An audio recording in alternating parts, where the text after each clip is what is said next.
सरकार ने जब कोविड की बात चल रही है तो आपको ये भी बताते चले कि कल सूबाई कमिश्नर ने भी एक बड़ा फैसला लिया है, क्योंकि पूरे एंटायर कश्मीर जोन की भी मीटिंग हुई। उसके बाद चीफ सेक्रेटरी ने तकरीबन 5-5:30 बजे के आसपास दोबारा से रिव्यू लिया। अब उसमें जो सूबा कश्मीर के सभी अस्पतालों के अंदर फिलहाल ओपीडी सर्विसेज को मुअत्तल करने का फैसला ले लिया गया है। इमरजेंसी ऑपरेशंस को छोड़कर ऑपरेशंस पर पाबंदी होगी, यानी सिर्फ इमरजेंसी ऑपरेशंस को। और इस सिलसिले में सिकिम्स मेडिकल ऑफिसर्स और जो प्रिंसिपल्स है हमारे मेडिकल कॉलेज के, उन्हें कह दिया गया है कि वो इसी तरीके के हुक्मनामे पर अमल करें।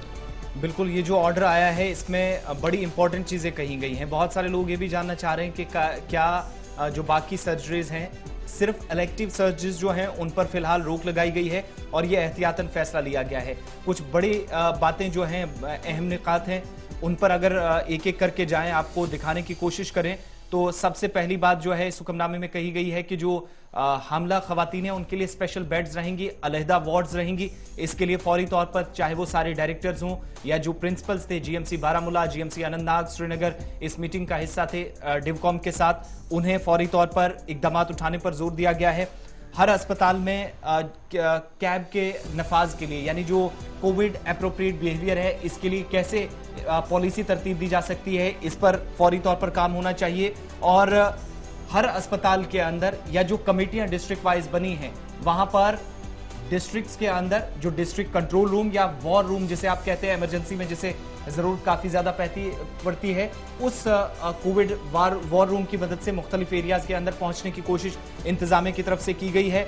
डिप्टी कमिश्नर तमाम उनको ये इस बार हिदायत दी गई है कि वो मंगल को तमाम यानी जो कमेटियां बनाई जाएंगी डिस्ट्रिक्ट के अंदर, उनके साथ मंगल को मीटिंग करेंगे और उससे पहले हर पीर को हफ्ते में एक दिन मीटिंग कमेटियों को 10 से 15 मिनट जरूर करनी है, लेकिन मंडे को मीटिंग डिस्ट्रिक्ट डेवलपमेंट कमिश्नर्स जो हैं वो करेंगे कमेटियों के जिम्मेदारान के साथ, और अगले दिन जाकर सूबाई इंतजामिया के सामने ये चीजें ब्रीफ करनी है। अब दो बड़े फैसले इसमें जो इंतजामिया के लगते हैं, एक तो ये कि ओपीडीज को फिलहाल मुअत्तल रखने का फैसला लिया गया कश्मीर सूबे के अंदर, जो श्रीनगर से शुरुआत जिसकी हुई है। लेकिन बड़ी बात ये भी इशफाक की जो फाइनल ईयर के एमबीबीएस के स्टूडेंट्स हैं, चाहे वो पैरामेडिक्स हैं, नर्सिंग हैं, दोनों की खिदमत हासिल करने के लिए श्रीनगर जिला तरक्याती कमिश्नर को आज के दिन में उन्हें नोटिस भेजा जाएगा कि कौन से लोग हैं, कहां पर कितनी जरूरत है, यानी अगर कहीं पर जरूरत पड़े तो उनको इस्तेमाल किया जा सकता है। आप इस बात को मान लीजिएगा कि पॉले साहब ने कल इस बात का ऐलान कर दिया कि जनाब थर्ड वेव आ चुकी है, ऑफिशियली उन्होंने इसका कन्वे कर दिया।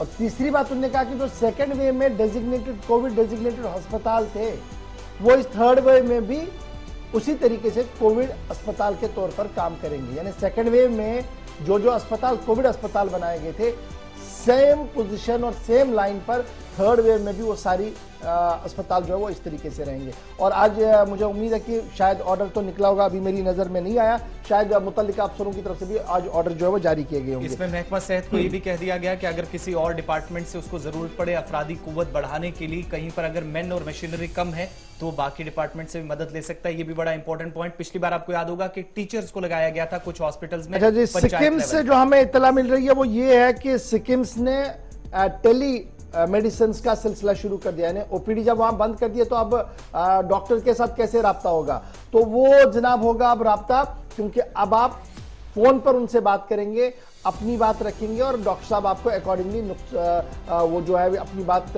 डॉक्टर जो है वो प्रिस्क्राइब करेंगे कि आपने दवाई कौन सी लेनी होगी। सिर्फ इमरजेंसी पर्पस के लिए अस्पताल है। अब ये क्यों इंपॉर्टेंट है, बड़ा अच्छा डिसीजन भी है और कुछ लोगों इससे नाराज भी है, क्योंकि अभी मैं जब देख रहा हूँ सोशल मीडिया पर तो बहुत सारे लोग इसको नाराज से भी देख रहे हैं। लेकिन जनाब ये मजबूरी एक है, क्योंकि ओमिक्रॉन और कोविड जिस रफ्तार के साथ आज बढ़ रहा है, ये बहुत शिद्दत है इसकी।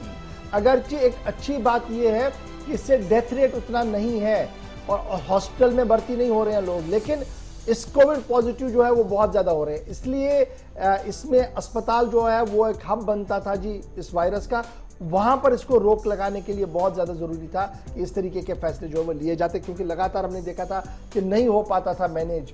बड़ी बात यही है, कोशिश करने के बावजूद भी अस्पतालों के अंदर प्रोटोकॉल मैनेज नहीं होता था। एलडी अस्पताल की हालत आप देखिए, जितने बीमार नहीं है उतने तीमारदार वहां पर है। एसएमएचएस अस्पताल की सूरत हाल यही है। आप सिक्किम सोवरा में देखिए तो सूरत हाल यही है। बीमार अपने तरीके से परेशान, तीमारदार अपने तरीके से परेशान, एडमिनिस्ट्रेशन अपने तरीके से परेशान। तो इसलिए अगर ये छोटी छोटी चीजें ली जाएंगी, थोड़ा बहुत हमने 1-1.5 महीना और इसमें जाना पड़ेगा, तो ये कहीं ना कहीं हमसे दूर होगा। ये जो साइकिल अभी बड़ा है, इसमें कहीं ना कहीं कमी आएगी और आहिस्ता आहिस्ता करके वापस हम पटरी पर भी लौटेंगे। लेकिन